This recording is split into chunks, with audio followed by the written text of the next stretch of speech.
Hello दर्शकों, नमस्कार। मैं एस्ट्रोलॉजर नारायण आप सभी का मेरे नारायण एस्ट्रोलॉजर चैनल पर स्वागत करता हूं। दर्शकों, आज सीखने की इस कड़ी में आज आगे बढ़ते हुए आज बात करेंगे धनु लगन की कुंडली की। धनु लगन की कुंडली में कौन से कारक ग्रह हैं, कौन से मारक ग्रह हैं, कौन से सम ग्रह हैं। इससे पहले हमने बात किया था धनु से पहले वृश्चिक, तुला, कन्या सारी राशियों की बात की थी। आज अभी नेक्स्ट बात करते हैं धनु लगन की कुंडली की।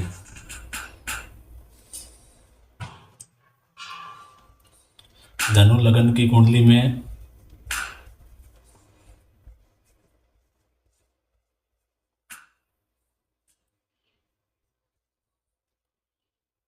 योग कारक,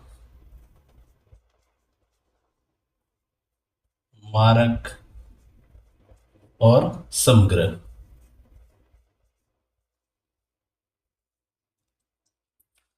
तो दर्शकों, धनु लगन की कुंडली कैसे पता लगेगा, धनु लगन की कुंडली कौन सी है। हर कुंडली में मैं साथ साथ में बता रहा हूँ। फर्स्ट हाउस है जो अपना हाउस हमेशा फिक्स रहते हैं। फर्स्ट हाउस में इसमें कितना लिखा रहेगा, 9 नंबर। तो इससे पता लगेगा फर्स्ट हाउस में 9वीं राशि आई है धनु, और धनु के स्वामी है बृहस्पति देव। मतलब इस कुंडली के लग्नेश बने बृहस्पति देव और ये धनु लगन की कुंडली बनी। तो यहाँ 9 रहेगा, तो यहाँ 10, यहाँ 11, 12, 1, 2, 3, 4, 5, 6, 7 और 8। तो इसमें लग्नेश कौन हुए, लग्नेश हो गए बृहस्पति देव।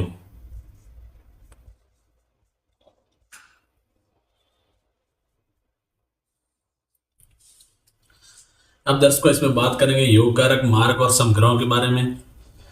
किस बेस पे बात करते हैं सारे वीडियो में बताते हुए आ रहा हूँ। सारे वीडियो मेरे इस डिस्क्रिप्शन में लिंक दे रखे हैं। बाकी मैंने ये एक प्लेलिस्ट बना रखी है, आप सीखना चाहते हो तो आप सीरीज वाइज वीडियो देख सकते हैं। पार्ट वाइज में वीडियो डाल रहा हूँ। योग कारक, मारक, समग्र इस बेस पे देखते हैं सबसे पहले, और मित्र और शत्रु के बेस पे देखते हैं। मित्र और शत्रु का यहाँ चार्ट बना हुआ है। दूसरा भाव भी देखते हैं, केंद्र और त्रिकोण के घर के अकॉर्डिंग भी देखते हैं। तीसरा है अष्टम टू अष्टम थ्योरी के अकॉर्डिंग भी देखते हैं। और चौथा है तत्वों के आधार भी देखते हैं। तत्वों का है तो मैंने पहले वीडियो डाल रखा है। अष्टम टू अष्टम थ्योरी भी मैंने डिटेल में एक्सप्लेन कर रखी है पीछे के वीडियो में। भावों के बारे में भी मैंने बता रखा है और मित्र और शत्रुओं के भी बारे में बता रखा है। मतलब क्या हुआ, मारक और कारक में जो जो बेसिक जानकारी चाहिए उनके सबके वीडियो इससे पहले आ चुके हैं। अब उन्हीं को इस कुंडली में अप्लाई करके अपने को ये पता करना है कि इस कुंडली में योग कारक कौन से हैं, मारक कौन से हैं और समग्रह कौन से हैं।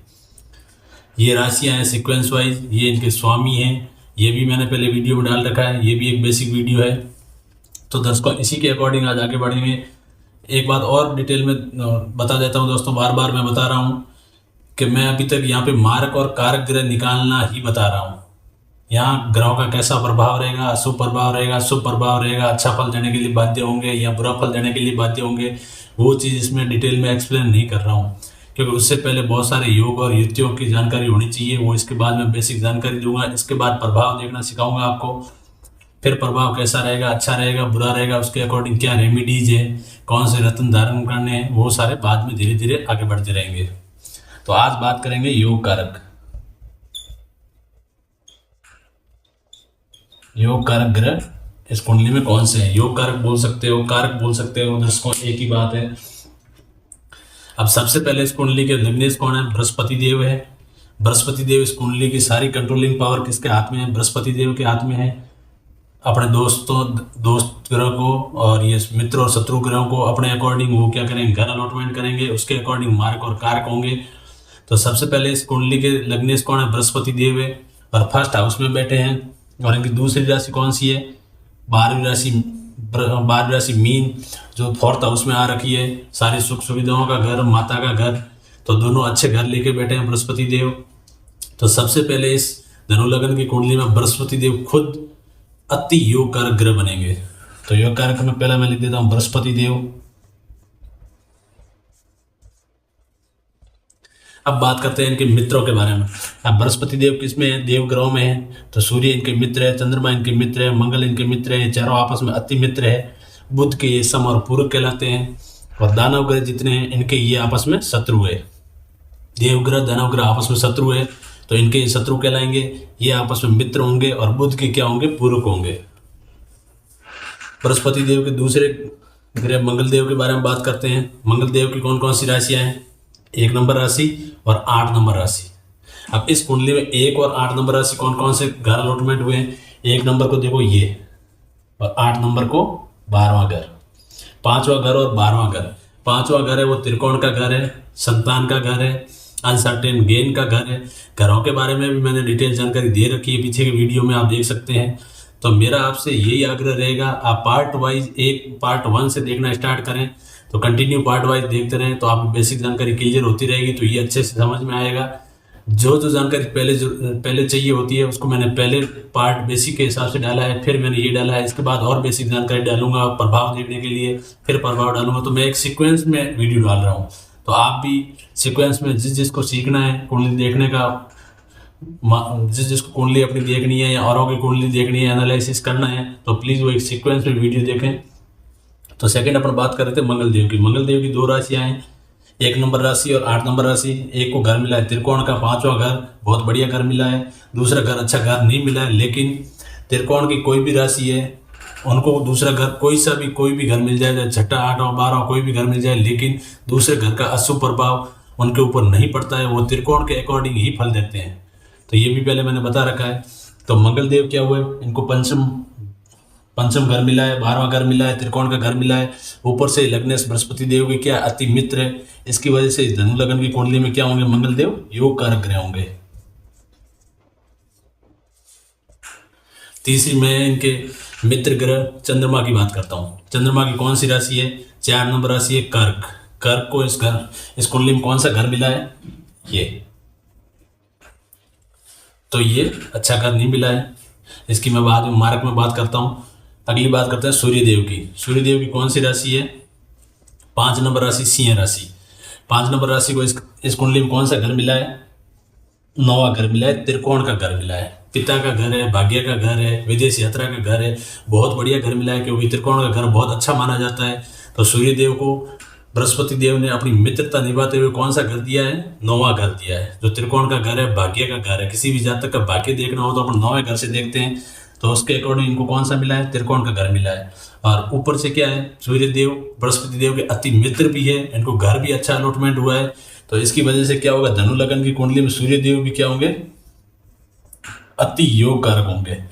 अब ये योग कारक तो है, लेकिन ये फल अच्छा फल देंगे या बुरा फल देंगे, रिजल्ट कैसा देने वाले हैं, वो दर्शकों बाद की बात है, वो सारा मैं बाद में बताऊंगा उसका। लेकिन फर्स्ट योग कारक और अपन मार्क निकाल रहे हैं। सारी की सारी जितनी भी धनु लग्न की कुंडलियां होंगी, योग कारक ग्रह ये 3 ही ग्रह रहेंगे, चाहे किसी की भी जातक की हो। लेकिन इनका रिजल्ट कैसा रहेगा, प्रभाव कैसा रहेगा, वो इनकी प्लेसमेंट पे डिपेंड करता है।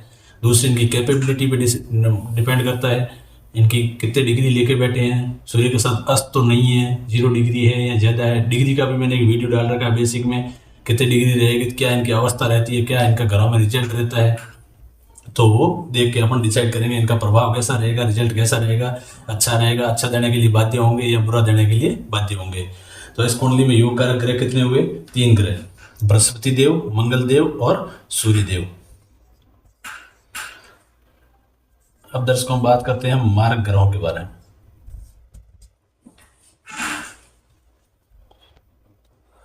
दर्शकों बात करते हैं मार्ग ग्रहों के बारे में। फर्स्ट स्टेप देख लो, मार्ग मित्र और शत्रु के बेस पे नॉर्मली शत्रु ग्रह होंगे वो मार्ग होंगे, उसमें सम भी हो सकते हैं, लेकिन अपन शत्रुओं से शुरू करते हैं शनिदेव से। शनिदेव की कौन कौन सी राशियां हैं, शनिदेव की राशि है 10 नंबर और 11 नंबर। सबसे पहले ये देखना है 10 और 11 नंबर को इस कुंडली में कौन सा घर मिला हुआ है। 10 नंबर को 2nd एंड 3rd हाउस। अब 2nd हाउस पे अष्टम टू अष्टम थ्योरी एप्लीकेबल होगी। 2nd हाउस का स्वामी यदि लग्नेश का एंटी पार्टी है, शत्रु है, तो हमेशा इस कुंडली में क्या माना जाएगा, मार्क माना जाएगा। तो क्या है, इनके स्वामी कौन हुए, शनिदेव, और लग्नेश कौन है, बृहस्पति देव। बृहस्पति देव और शनिदेव की आपस में क्या शत्रुता है, एंटी पार्टी के है, तो भी क्या आएंगे इस धनु लग्न की कुंडली में शनिदेव हमेशा मारक होंगे। नेक्स्ट बात करते हैं शुक्रदेव की। शुक्रदेव की कौन कौन सी राशियां हैं, 2 नंबर और 7 नंबर। इस कुंडली में 2 नंबर को कौन सा घर मिला है? छठा घर और 11वां घर। छठा घर कौन सा है? अच्छा घर नहीं मानते छठे घर को। और ऊपर से क्या है, ये लग्नेश के, शुक्रदेव लग्नेश के अति शत्रु भी है और इनको छठा घर भी मिला है, जो नॉर्मली छठा, 8वां, 12वां अच्छा घर नहीं माना जाता। और एक घर मिला है, लाभ का घर मिला है। और ये लग्नेश बृहस्पति देव के अति शत्रु होने के कारण ये इस कुंडली में क्या होंगे? मारक होंगे। तो दर्शकों, आप बात करते हैं चंद्रमा देव की। चंद्रमा देव की कौन सी राशि है?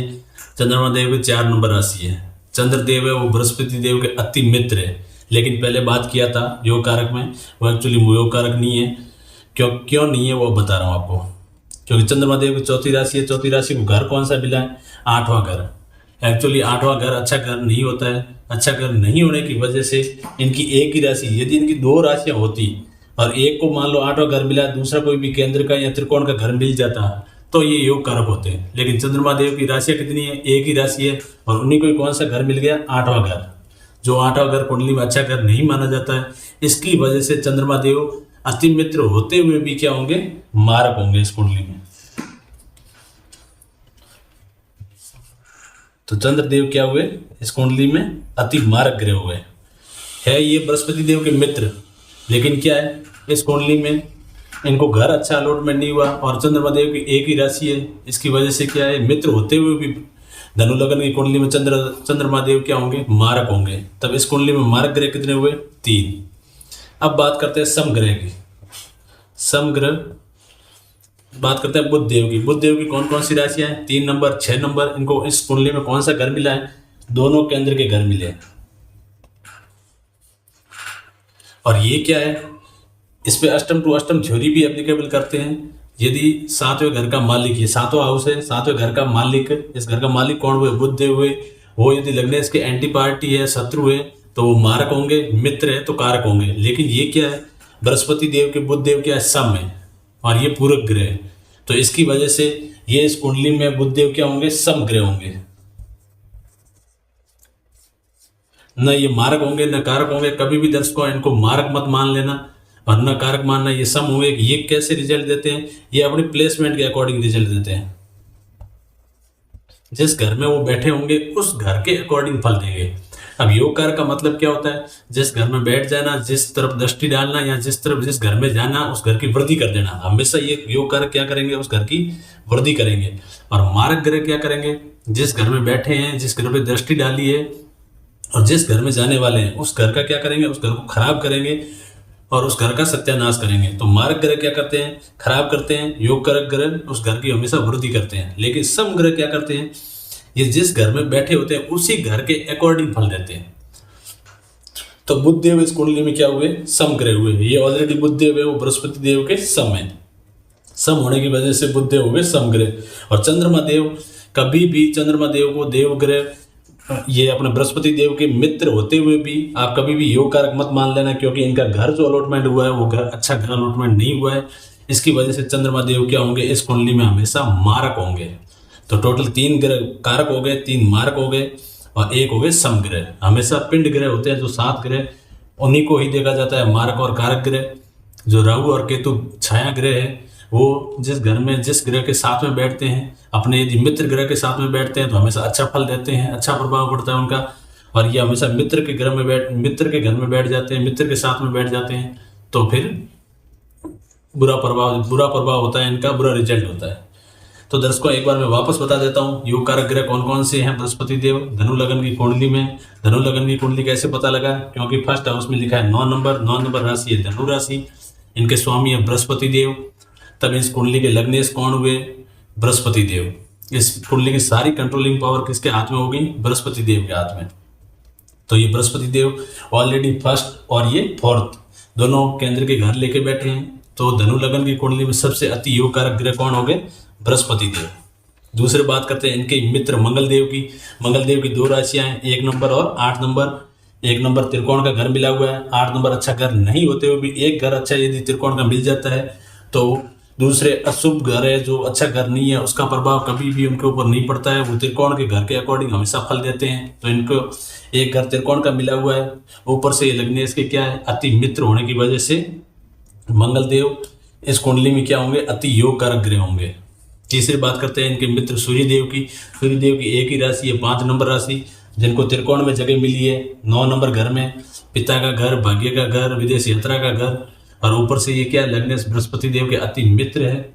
इसकी वजह से सूर्य देव भी धनु लग्न की कुंडली में क्या होंगे, अति योग कारक ग्रह होंगे। और ऊपर से चंद्रमा भी इनके मित्र है, लेकिन चंद्रमा की एक ही राशि है और उनको भी घर क्या है, अच्छा घर नहीं मिला है। इसकी वजह से चंद्रमा देव इस कुंडली में मारक होंगे। यदि दो दर्शकों दोबारा रिपीट कर देता हूँ, चंद्रमा की 2 राशियां होती, एक राशि मान लो त्रिकोण में या केंद्र में जगह मिल जाती और दूसरी को अच्छा घर नहीं मिलता, तो ये 100% योग कारक होते। लेकिन इनकी एक ही राशि है, उनको अच्छा घर नहीं मिला है, इसकी वजह से ये क्या हुए, मारक हुए। मित्र होने के बाद भी क्या हुए, मारक हुए। कभी भी इनको योग कारक ग्रह मान के इनका रत्न धारण कभी मत कर लेना, ये गलती कभी मत करना। ये चंद्रदेव क्या है, धनु लग्न की कुंडली में हमेशा क्या होंगे, मारक होंगे। और जो मारक ग्रह होते हैं उनके रत्न कभी भी धारण नहीं किए जाते, चाहे इनको ऊपर विपरीत राजयोग की कंडीशन लग के ये अच्छा फल देने के लिए भी बाध्य हो जाओ, तो भी इनका रत्न कभी भी धारण कभी नहीं करते रत्न। अब बात करते हैं मारक ग्रहों के बारे में। शनिदेव क्या है, बृहस्पति देव के शत्रु भी है, और शनिदेव को घर कौन सा मिला, 10 और 11वां, 2 नंबर 3 नंबर 2 नंबर घर पे अष्टम टू अष्टम थ्योरी एप्लीकेबल होती है। अष्टम टू अष्टम थ्योरी के अकॉर्डिंग दूसरे घर का स्वामी, दूसरे घर का मालिक यदि लग्नेश का एंटी पार्टी है, शत्रु है, तो हमेशा मार्क माना जाएगा। तो दूसरे घर का जो स्वामी है वो शनिदेव है। शनिदेव लग्नेश बृहस्पति देव के एंटी पार्टी है, शत्रु है। इस वजह से अष्टम टू अष्टम थ्योरी के अकॉर्डिंग शनिदेव क्या हो गए, मारक हो गए। दूसरी बात करते हैं शुक्रदेव की। शुक्रदेव का कौन कौन सी राशियां हैं, 2 नंबर और 7 नंबर। कौन कौन सा घर मिला है, 2 नंबर ये घर मिला है, 7 नंबर ये मिला है। और ऊपर से क्या है, लग्नेश के अति शत्रु भी है। इसकी वजह से दूसरा घर भी अच्छा घर नहीं है। 7वां घर ठीक है, लाभ का घर है, लेकिन त्रिकोण और केंद्र का घर नहीं है ये भी। और ऊपर से इनकी लग्नेश के साथ शत्रुता होने के साथ साथ ये शुक्रदेव भी क्या होंगे, इस कुंडली में मारक ग्रह होंगे। तो मारक कौन कौन से हो गए, चंद्रदेव, शुक्रदेव और शनिदेव, 3 हो गए मारक और 3 ही हो गए कारक। और बुध देव है वो बृहस्पति देव के ऑलरेडी सम है, इस चार्ट में दिखाया हुआ है। इसके डिटेल भी देखनी हो तो पीछे की वीडियो में देख सकते हो, मैंने डिटेल में एक्सप्लेन किया है इसको। और ऊपर से बुध देव का घर देख लेते हैं। बुध देव की कौन कौन सी राशि, 3 नंबर 6 नंबर, कौन कौन से घर मिले, दोनों केंद्र के। और इसके ऊपर यदि अष्टम टू अष्टम थ्योरी एप्लीकेबल करते हैं, यदि अष्टम टू अष्टम थ्योरी के अकॉर्डिंग 7वें घर का मालिक ये 7th हाउस है, 7वें घर का मालिक बुध देव, यदि लग्नेश का एंटी पार्टी शत्रु है तो मारक, मित्र है तो कारक। ये न शत्रु है न मित्र है, ये ऑलरेडी सम है। सम होने की वजह से ये इसमें क्या होंगे, सम ग्रह होंगे, न मारक होंगे न कारक होंगे। सम ग्रह हमेशा रिजल्ट कैसे देते हैं, जिस घर में उनकी प्लेसमेंट होती है उस घर के अकॉर्डिंग फल देते हैं। जिस घर में बैठ जाते हैं, अच्छे घर में बैठ जाते हैं तो उस घर के अकॉर्डिंग अच्छा फल देते हैं। यदि किसी खराब घर में बैठ जाएंगे, बुरे घर में बैठ जाएंगे, तो हमेशा वो बुरा फल देंगे। इनकी हमेशा सम ग्रहों की प्लेसमेंट के अकॉर्डिंग रिजल्ट होता है, प्लेसमेंट के अकॉर्डिंग रिजल्ट। और योग कारक का क्या होता है, योग कारक ग्रह क्या होता है, जहाँ बैठते हैं, जहाँ दृष्टि डालते हैं और जिस घर में जाते हैं उस घर की हमेशा वृद्धि करते हैं, चाहे घर अच्छा हो चाहे बुरा हो। योग कारक ग्रह भी अपना बुरा रिजल्ट देने के लिए भी बाध्य हो सकते हैं। मान लो योग कारक ग्रह इस घर में बैठ गए, 6 8 12 में कहीं बैठ गए। 6 8 12 घर नॉर्मली कुंडली में अच्छे घर नहीं माने जाते हैं। इसकी वजह से ये क्या करेंगे, उस घर की वृद्धि करेंगे। जैसे इस घर में बैठ गए तो ये क्या है, व्यय का घर है, अस्पताल के खर्चे का घर है, जेल यात्रा का घर है, तो उस घर की वृद्धि करेंगे तो जब तक की जीवन में हमेशा परेशानी ही आएगी। तो योग कारक ग्रह जब तक इनकी प्लेसमेंट अच्छी नहीं होती है, जब तक इनकी कैपेबिलिटी नहीं होती है, तब तक ये अच्छा रिजल्ट देने के लिए कभी बाध्य नहीं होते हैं। मान लो योग कारक ग्रह है, ये अच्छी जगह बैठ गए, अच्छे घर में बैठ गए और उच्च के हैं, नीच के भी हो गए, तो भी ये बुरा रिजल्ट देने के लिए बाध्य हो जाएंगे। लेकिन उच्च के हैं और अच्छे घर में प्लेसमेंट हो गई है तो ये अच्छा फल देंगे। फल किस अकॉर्डिंग देंगे, उनकी कैपेसिटी के अकॉर्डिंग, उनकी कैपेबिलिटी के अकॉर्डिंग, उनकी डिग्री कितनी है। यदि उनकी डिग्री भी नहीं है, मान लो 0 से 5 डिग्री लेके बैठे हैं, तो ये रिजल्ट ही नहीं दे पाएंगे। योग कारक होते हुए भी अच्छा फल नहीं दे पाएंगे, तो ये हमेशा कुंडली के लिए अशुभ माना जाता है। दर्शकों 2 चीज़ें मैं वापस और लिखवा देता हूँ, या आप वीडियो पॉज करके नोट कर लेना एक एक चीज़ को। आप साथ में कॉपी पेन लेके बैठिए, नोट करते रहिए। 2 चीज मैं आपको क्लियर लिखवा देता हूँ। ये ज्योतिष विद्या के ये भी स्तंभ है एक तरीके से। यदि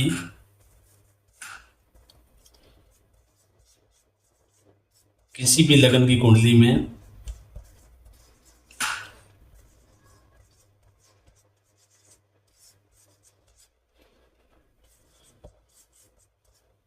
कारक उच्च ग्रह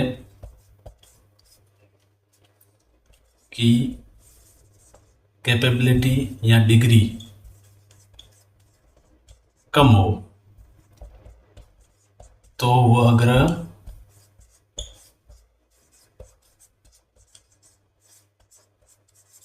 उस कुंडली के लिए अशुभ माना जाता है, क्योंकि अच्छा ग्रह था, उस जातक को अच्छे प्रभाव देने के लिए बाध्य था, लेकिन उसकी कैपेबिलिटी नहीं है, उसकी डिग्री नहीं है, तो क्या होगा, वो उस कुंडली के लिए अशुभ होता है।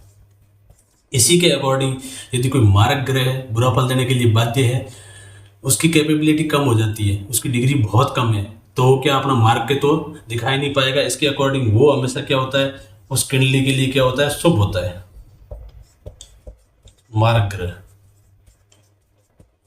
जिसकी कैपेबिलिटी या डिग्री कम हो तो वो क्या होगा, अपना मार्ग के तो उसका मार्ग के तो हमेशा कम हो जाता है।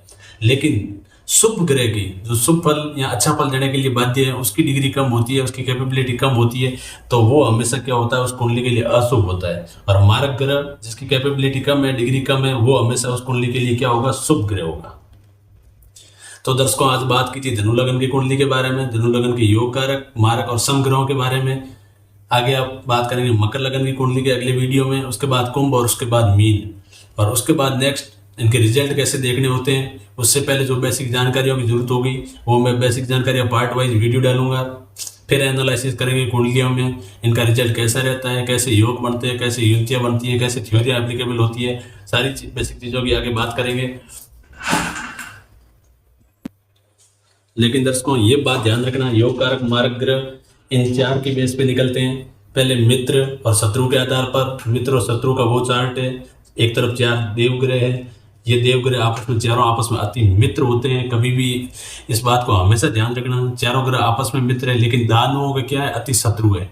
और जो 4 दानव ग्रह है वो आपस में अति मित्र है, लेकिन देव ग्रहों का क्या है, अति शत्रु है। और बुध देव है, इन दोनों ग्रहों को बैलेंस बना के चलते हैं। तो बुध देव के सारे दानव ग्रह है वो अति मित्र है, और देव ग्रहों में सूर्य है वो बुध देव के मित्र है, और बृहस्पति देव है इनके सम है, चंद्रमा और मंगल देव इनके अति शत्रु है। इसी चार्ट के बेस पे मारक और कारक ग्रहों की गणना की जाती है। दूसरा, इनके साथ साथ भाव, केंद्र और त्रिकोण के घरों के अकॉर्डिंग भी देखा जाता है। तीसरा, इनका अष्टम टू अष्टम थ्योरी भी एप्लीकेबल होती है। जिस पे अष्टम टू अष्टम थ्योरी एप्लीकेबल होती है उसी के अकॉर्डिंग मारक और कारक ग्रहों की गणना की जाती है। अष्टम थ्योरी भी मैंने बीच बीच में बता दिया है। सातवें और दूसरे घर का जो मालिक है वो लग्नेश का यदि शत्रु होता है, एंटी पार्टी होता है, तो वो मारक माना जाता है। यदि वो सातवें और दूसरे घर का मालिक लग्नेश का मित्र है तो हमेशा उस कुंडली में योग कारक ग्रह होगा, कारक ग्रह होगा, और ऑलरेडी जो सम है वो सम ही रहेगा। और चौथा क्या, तत्वों के आधार पर देखते हैं, जैसे चंद्रमा, चंद्र लगन की कर्क लगन की कुंडली और सिंह लगन की कुंडली में देखा था, चंद्रमा का तत्व जल था, सूर्य का तत्व है अग्नि, तो इनकी आपस में नहीं बनती है, उसके अकॉर्डिंग मार्क और कारक डिसाइड करते हैं। तो ये था दर्शकों धनु लगन की कुंडली का। आगे अपन बात करेंगे मकर लगन की कुंडली के बारे में। दर्शकों, आप भी मेरे इस चैनल पे नए हो तो प्लीज़ चैनल को सब्सक्राइब कर दीजिएगा, वीडियो को लाइक करिएगा, और जो सीखने के इच्छुक है उनको भी वीडियो शेयर करिएगा और मेरे साथ बने रहिएगा। और ऊपर से मैं आपको बार बार यही बोल रहा हूँ, आप कॉपी पेन लेके बैठिए, एक एक चीज़ नोट करते रहिए। बेसिक जितनी भी जानकारियाँ हैं, बेसिक जितनी भी चीज़ें हैं जो भी वीडियो में डाल रखी है, सारी की सारी आप 10 मिनट सुबह 10 मिनट शाम दे के अंगुलियों पे याद कर लीजिए, क्योंकि जो भी कुंडली का आप एनालिसिस करें उसमें सारी की सारी बेसिक जानकारियों की जरूरत पड़ेगी और आपको उंगलियों पे याद होनी चाहिए। यही बेसिक की सारी जानकारी आप इस कुंडली में अप्लाई करते हैं, उसी के अकॉर्डिंग मार्क और कारक निकाल रहे हैं। आगे भी जितनी भी बेसिक जानकारी और दूंगा वो उनके रिजल्ट, प्रभाव ये निकालने के लिए उनकी ज़रूरत पड़ती है, तो वो भी आप बेसिक जानकारी सारी याद कर लीजिए और कॉपी पेन से अपने नोट कर लीजिए। चलो दर्शकों, मिलते हैं अगले वीडियो में।